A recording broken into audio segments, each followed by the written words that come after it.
Bonjour et bienvenue sur la chaîne Apologétique 3.0, chaîne de défense de la foi chrétienne. Dans cette vidéo, nous allons nous intéresser à un aspect fondamental de la constitution de la Bible, la formation du Nouveau Testament selon les perspectives catholiques et protestantes. Il y a un point de divergence majeur entre catholiques et protestants concernant la formation du canon du Nouveau Testament. Voici le point de divergence. Les catholiques croient que le Nouveau Testament, ainsi que l'ensemble de la Bible, nous est parvenu grâce à l'Église qui, guidée par l'Esprit Saint, a discerné avec autorité divine quels livres étaient inspirés et les a fidèlement transmis. Le catéchisme de l'Église au paragraphe 120 nous dit « C'est la tradition apostolique qui a fait discerner à l'Église quels écrits devaient être comptés dans la liste des livres saints. »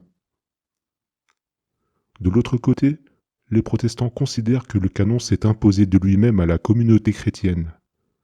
Selon eux, ce n'est pas le résultat d'une décision de l'Église, mais bien les caractéristiques intrinsèques des livres inspirés, c'est-à-dire leur impact spirituel, leur cohérence interne et leur propre affirmation d'être la parole de Dieu, qui ont conduit à leur reconnaissance. En résumé, les catholiques croient que la Bible nous est parvenue à travers l'Église, tandis que les protestants estiment que ce sont les livres inspirés qui se sont imposés d'eux-mêmes. À présent, comment y voir plus clair? Peut-on savoir si quelqu'un a raison?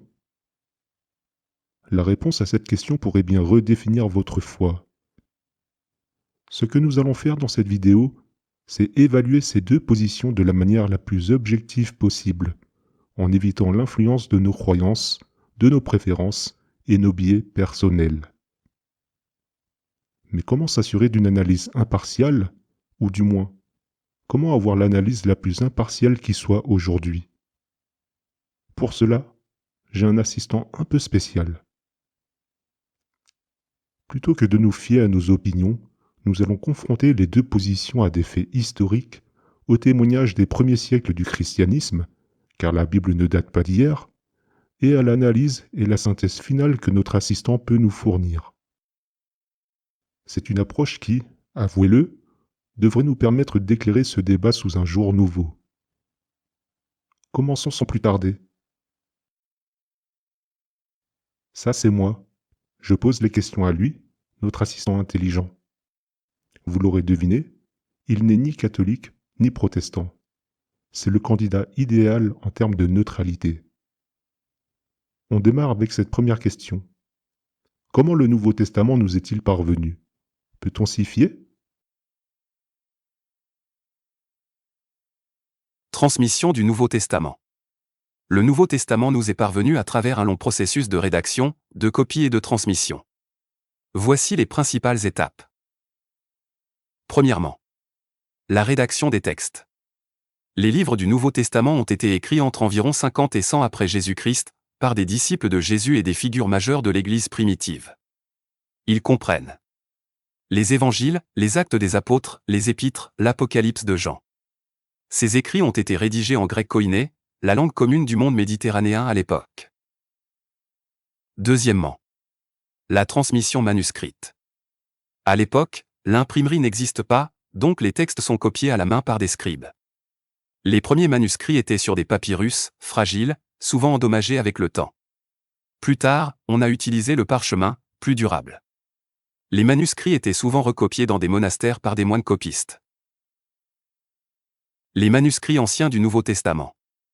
Aujourd'hui, nous avons plus de 5800 manuscrits grecs, ce qui est beaucoup plus que pour tout autre texte antique. Parmi les plus anciens, Papyrus Ryland contient un extrait de l'Évangile de Jean. Codex Sinaiticus contient presque tout le Nouveau Testament. Codex Vaticanus, une des plus anciennes Bibles complètes en grec. La comparaison entre ces manuscrits montre un taux de fiabilité textuelle supérieur à 99%, avec seulement quelques variations mineures, faute de copie, synonymes, etc. Troisièmement, la fixation du canon biblique. Tous les écrits chrétiens ne sont pas entrés dans la Bible. L'Église a progressivement sélectionné les textes reconnus comme authentiques et inspirés. Les critères pour reconnaître un livre comme faisant partie du Nouveau Testament. Origine apostolique, l'auteur devait être un apôtre ou un proche témoin. Accord avec la foi chrétienne, le texte ne devait pas contredire les enseignements de Jésus et des apôtres. Acceptation par l'Église, le texte devait être utilisé dans plusieurs églises et reconnu par les communautés chrétiennes. Le canon du Nouveau Testament, les 27 livres actuels, a été officiellement fixé au Concile de Carthage en 397 après Jésus, bien que la liste soit déjà acceptée depuis plusieurs décennies. Quatrièmement. Traduction et diffusion. Dès les premiers siècles, la Bible a été traduite en plusieurs langues. La Vulgate, Bible traduite par saint Jérôme au IVe siècle en latin, devient la Bible officielle de l'Église catholique. Les traductions coptes, syriaques, arméniennes, éthiopiennes, permettent sa diffusion dans tout l'Empire romain et au-delà. Grec byzantin. Traduction utilisée dans l'Église orthodoxe. À partir du Moyen Âge et surtout après l'invention de l'imprimerie, en 1455, la Bible est diffusée en masse et traduite dans presque toutes les langues. Cinquièmement. L'établissement du texte moderne. Aujourd'hui, grâce à des découvertes comme les manuscrits anciens et la critique textuelle, les chercheurs peuvent reconstruire avec une très grande précision le texte original du Nouveau Testament. Les traductions modernes, Bible de Jérusalem, Second, Tob, sont basées sur les meilleurs manuscrits disponibles, ce qui garantit leur fidélité au texte original. Conclusion. Peut-on faire confiance au Nouveau Testament? Oui. Du point de vue historique et textuel, pour les raisons suivantes. Il repose sur des milliers de manuscrits très proches de l'original. Il est beaucoup mieux préservé que d'autres textes antiques. Les erreurs de copie sont minimes et n'affectent pas le sens global du texte. Sur le plan de la foi, la question est plus personnelle. Croire que le Nouveau Testament est inspiré par Dieu dépend de la vision spirituelle de chacun. Cependant, même d'un point de vue historique, il constitue un témoignage fiable des croyances et des événements du 1er siècle. Tu dis que c'est l'Église qui nous a transmis le Nouveau Testament? Laquelle? Qui nous a transmis le Nouveau Testament? Oui, c'est bien l'Église qui a transmis et préservé le Nouveau Testament, mais il est important de comprendre de quelle Église on parle. Premièrement, l'Église des premiers siècles. À l'époque des apôtres et des premières générations de chrétiens, il n'existe pas encore d'Église divisée entre catholiques, orthodoxes et protestants. Il y a une seule Église chrétienne universelle, structurée autour des apôtres et de leurs disciples. Les écrits du Nouveau Testament circulaient d'abord sous forme de lettres et d'évangiles lus dans les communautés chrétiennes. Ces textes étaient copiés et échangés entre les différentes églises locales, Rome, Antioche, Alexandrie, Jérusalem, Éphèse. Les évêques, successeurs des apôtres, ont progressivement reconnu quels livres étaient authentiques et inspirés, en les distinguant des écrits douteux ou hérétiques, par exemple l'évangile de Thomas, ou l'évangile de Judas. C'est donc l'Église primitive, une communauté unique et universelle, catholique dans le sens premier de universel, qui a discerné et transmis le canon du Nouveau Testament. Deuxièmement, le rôle de l'Église catholique. Au IVe siècle, sous l'empereur Constantin, le christianisme devient une religion officielle de l'Empire romain. C'est dans ce contexte que les conciles d'évêques se réunissent pour fixer définitivement le canon biblique.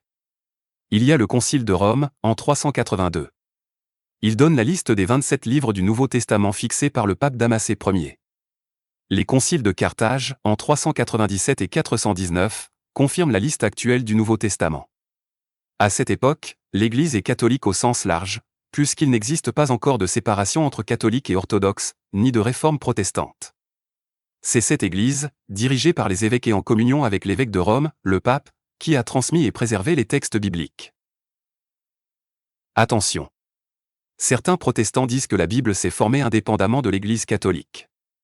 Mais historiquement, ce sont bien les conciles d'évêques de cette Église, appelés aujourd'hui catholiques, qui ont discerné les écrits inspirés. Troisièmement. Qu'en est-il des orthodoxes et des protestants? L'Église orthodoxe, séparée de Rome en 1054, reconnaît le même Nouveau Testament que les catholiques, car elle faisait partie de cette Église universelle qui l'a transmis. Les protestants, nés au XVIe siècle, ont gardé le même Nouveau Testament, mais ont rejeté certains livres de l'Ancien Testament, appelés deutérocanoniques chez les catholiques. Ainsi, toutes les branches du christianisme utilisent aujourd'hui le même Nouveau Testament, mais son origine remonte bien à l'Église des premiers siècles, qui est celle que nous appelons aujourd'hui l'Église catholique et orthodoxe avant leur séparation. Conclusion. Quelle Église a transmis la Bible? Le Nouveau Testament a été écrit par des apôtres et des disciples du Christ. Il a été préservé et transmis par l'Église universelle des premiers siècles. Cette Église est à l'origine de l'Église catholique et orthodoxe d'aujourd'hui. Les protestants ont ensuite hérité du Nouveau Testament tel que l'Église catholique l'avait fixé. Donc, historiquement, c'est bien l'Église catholique, au sens des premiers siècles, qui a fixé et transmis le Nouveau Testament. Quelles sont les objections protestantes contre le fait que ce soit l'Église qui ait transmis le Nouveau Testament? Les protestants reconnaissent que l'Église primitive a joué un rôle dans la transmission du Nouveau Testament, mais ils rejettent l'idée que l'autorité de l'Église, et en particulier de l'Église catholique, ait été nécessaire pour fixer et garantir le canon biblique. Voici les principales objections qu'ils avancent. Premièrement, l'Église ne crée pas le canon, elle le reconnaît. L'objection est la suivante. Les protestants affirment que l'Église primitive n'a pas créé le Nouveau Testament, mais qu'elle a simplement reconnu les livres inspirés par Dieu. Selon eux, c'est Dieu qui a inspiré les textes et non une institution humaine qui leur a donné leur autorité. Voici la réponse catholique. Certes, l'Église n'a pas inventé le Nouveau Testament, mais il a fallu un processus humain et ecclésial pour discerner quel livre était authentique. Sans l'Église, il n'y aurait eu aucun consensus clair sur la liste des livres inspirés. Deuxièmement, le canon était déjà reconnu avant les conciles. Voici l'objection. Les protestants affirment que les chrétiens utilisaient déjà les bons livres bien avant les conciles du IVe siècle. Ils s'appuient sur des écrits de pères de l'Église comme Irénée de Lyon et Origène, qui citaient déjà les évangiles et les épîtres comme autorité divine. Et la réponse catholique. Oui, certains livres étaient déjà largement acceptés avant les conciles, mais il y avait encore des débats et des doutes sur plusieurs d'entre eux, par exemple le livre de l'Apocalypse, l'Épître aux Hébreux, Jacques. L'Église a dû trancher ces débats en établissant une liste définitive. Troisièmement, les conciles catholiques n'étaient pas nécessaires. Voici l'objection. Certains protestants affirment que les conciles de Rome et de Carthage, au IVe siècle, n'avaient pas de réelle autorité divine et que l'Église n'a fait que confirmer ce qui était déjà évident pour les chrétiens. Réponse catholique. Si c'était si évident, pourquoi y avait-il des désaccords sur certains livres? De plus, c'est bien l'Église institutionnelle qui a joué un rôle actif dans la reconnaissance officielle du canon, ce qui va à l'encontre du principe protestant de sola scriptura, la Bible seule comme autorité. Quatrièmement, l'Église catholique s'est corrompue, donc elle ne peut pas être une autorité fiable. De nombreux protestants pensent que l'Église catholique a progressivement dérivé vers des pratiques corrompues, comme les indulgences, le culte des saints, l'autorité papale. Dès lors, ils estiment qu'elle ne peut pas être une source fiable pour déterminer le canon biblique. Réponse catholique. Même si des erreurs humaines ont pu exister dans l'histoire de l'Église, cela ne remet pas en question le fait que c'est elle qui a fixé le canon biblique. D'ailleurs, les protestants acceptent le canon du Nouveau Testament défini par l'Église catholique tout en rejetant son autorité, ce qui est paradoxal. Cinquièmement, sola scriptura. Seule la Bible est l'autorité, pas l'Église. Les protestants adhèrent au principe de sola scriptura, selon lequel la Bible seule est la source de l'autorité divine, et non une institution comme l'Église. Ils disent que l'Église est soumise à l'Écriture, et non l'inverse. Réponse catholique. Cette position est contradictoire, car c'est l'Église qui a défini quels livres font partie de la Bible. Si la Bible seule est l'autorité, alors comment savoir quels livres en font partie sans l'Église? Le Nouveau Testament ne contient pas une liste officielle des livres inspirés. Il a fallu un jugement externe, celui de l'Église, pour trancher la question. Sixièmement, les apôtres ont écrit les textes sous inspiration divine, ce n'est pas l'Église qui a décidé. Selon les protestants, le fait que les apôtres aient été inspirés par Dieu pour écrire le Nouveau Testament suffit à garantir son autorité. L'Église n'a pas d'autorité spéciale, elle a juste conservé ses écrits. Réponse catholique. Oui, les apôtres ont été inspirés, mais après leur mort, qui a décidé quels écrits étaient authentiques et lesquels étaient des faux, lesquels étaient inspirés et ceux qui ne l'étaient pas? Il existait des dizaines d'écrits comme l'épître de Clément aux Corinthiens, qui est contemporain à l'évangile de Jean, la Didaché, l'épître de Barnabé, qui n'ont pas été retenus par l'Église. Il a bien fallu un discernement ecclésial pour établir la liste définitive. Conclusion. Quelle est la vraie question? Finalement, les protestants acceptent bien le canon du Nouveau Testament défini par l'Église catholique, mais ils rejettent l'idée que l'Église ait une véritable autorité pour le fixer. 3 questions. Si l'Église n'a pas d'autorité divine, alors sur quelle base les protestants acceptent-ils le canon biblique? Si l'Église s'est trompée, alors comment être sûr qu'elle ne s'est pas trompée sur la Bible elle-même? Si l'Église a eu raison sur le canon, alors pourquoi rejeter son autorité sur d'autres sujets? Les protestants se retrouvent face à un dilemme. Ils veulent affirmer sola scriptura, mais la Bible ne s'est pas faite toute seule. Elle a été transmise et préservée par l'Église, que cela leur plaise ou non. Les protestants rejettent-ils l'autorité de l'Église car cela les contraindrait à devenir catholiques? C'est une très bonne question. Oui, on peut dire que si les protestants reconnaissaient pleinement que l'Église a fixé le canon biblique avec autorité, cela remettrait en question toute leur position doctrinale. Voici pourquoi. Premièrement, accepter l'autorité de l'Église sur le canon signifie remettre en cause sola scriptura. Le principe fondamental du protestantisme est sola scriptura, l'écriture seule comme autorité. Or, s'ils admettaient que l'Église a eu une autorité pour définir la Bible, cela impliquerait ceci. La Bible ne se suffit pas à elle-même.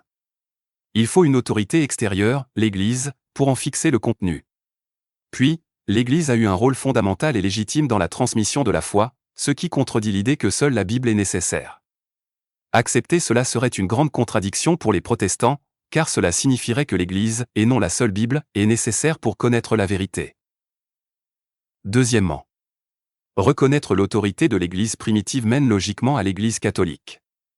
Si un protestant reconnaît que l'Église primitive a eu une autorité légitime pour fixer le canon du Nouveau Testament, il doit alors se poser la question suivante. Pourquoi cette Église aurait-elle eu raison sur le canon biblique, mais tort sur d'autres doctrines, Eucharistie, tradition, papauté?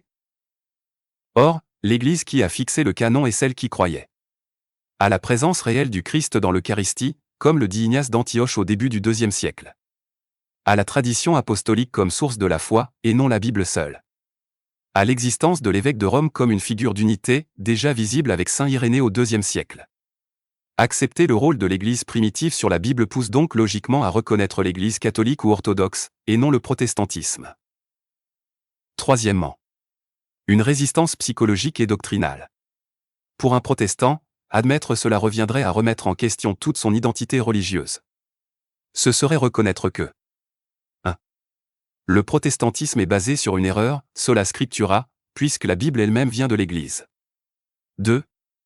La Réforme a rejeté une Église qui avait pourtant raison sur la Bible, ce qui affaiblit ses fondements. 3. Ils doivent réévaluer des siècles de séparation avec l'Église catholique, ce qui n'est pas simple à accepter. C'est pourquoi beaucoup de protestants préfèrent éviter d'approfondir cette question, car cela pourrait les contraindre intellectuellement et spirituellement à reconsidérer leur position. Quatrièmement, certains protestants convertis au catholicisme témoignent de ce dilemme. Beaucoup d'anciens pasteurs ou théologiens protestants qui sont devenus catholiques racontent que la question du canon biblique a été un élément clé de leur conversion. Scott Hahn, ancien pasteur presbytérien, raconte dans ses livres qu'il s'est rendu compte que sa Bible venait de l'Église catholique. Il s'est alors demandé: si j'accepte le Nouveau Testament tel que l'Église catholique l'a fixé, pourquoi ne pas accepter aussi son enseignement sur d'autres sujets? D'autres, comme John Henry Newman, ancien anglican devenu cardinal catholique, ont dit: plonger dans l'histoire, c'est cesser d'être protestant. Conclusion. Une question qui dérange le protestantisme. Oui, admettre que l'Église a eu une autorité pour fixer la Bible pose un problème aux protestants, car 1. Cela contredit sola scriptura, puisque l'Église a été nécessaire pour établir la Bible. 2. Les rapproche de la vision catholique, tradition plus Église plus écriture. 3. Remet en cause la réforme protestante et l'idée que l'Église catholique était totalement corrompue. C'est donc une question qui les met face à une contradiction. Ils acceptent le Nouveau Testament, mais refusent l'Église qui l'a défini. Si un protestant va au bout de cette réflexion, il risque de se retrouver catholique. Dis-tu ces choses de toi-même, par tes propres données théologiques, ou bien sous influence de la théologie catholique? Excellente question. Mon raisonnement s'appuie sur plusieurs éléments. Les faits historiques. Indépendamment des croyances, l'histoire montre que le canon du Nouveau Testament a été fixé par l'Église primitive, Concile de Rome, Carthage, et que cette Église est celle qui deviendra plus tard l'Église catholique et orthodoxe. La logique rationnelle. Si les protestants acceptent la liste des livres du Nouveau Testament, mais rejettent l'autorité de l'Église qui l'a fixée, cela pose une contradiction interne. J'analyse cette tension en raisonnant logiquement. L'apologétique catholique. Ce que j'explique ici rejoint effectivement les arguments de nombreux théologiens catholiques et convertis du protestantisme, comme Scott Hahn, John Henry Newman. Mais je ne fais pas que répéter ces arguments. J'essaie de poser les faits et de montrer les implications logiques. En d'autres termes, je raisonne à partir des faits et des sources historiques, et ce raisonnement rejoint naturellement l'apologétique catholique, parce que l'histoire du canon biblique soutient la position catholique. Si tu veux, on peut examiner les faits de manière neutre et voir où ils nous mènent. C'est sur cette suggestion que s'achève cette première partie. Une seconde partie arrivera très prochainement où nous explorerons cette suggestion de notre assistant. J'espère que vous avez apprécié. N'hésitez pas à écrire des commentaires pour me dire ce que vous en pensez. Si vous avez apprécié, soutenez la chaîne en likant la vidéo et en la partageant. D'autres vidéos arrivent très prochainement pour défendre la foi de l'Église du Christ, pour la gloire de Dieu et le salut du monde. À bientôt!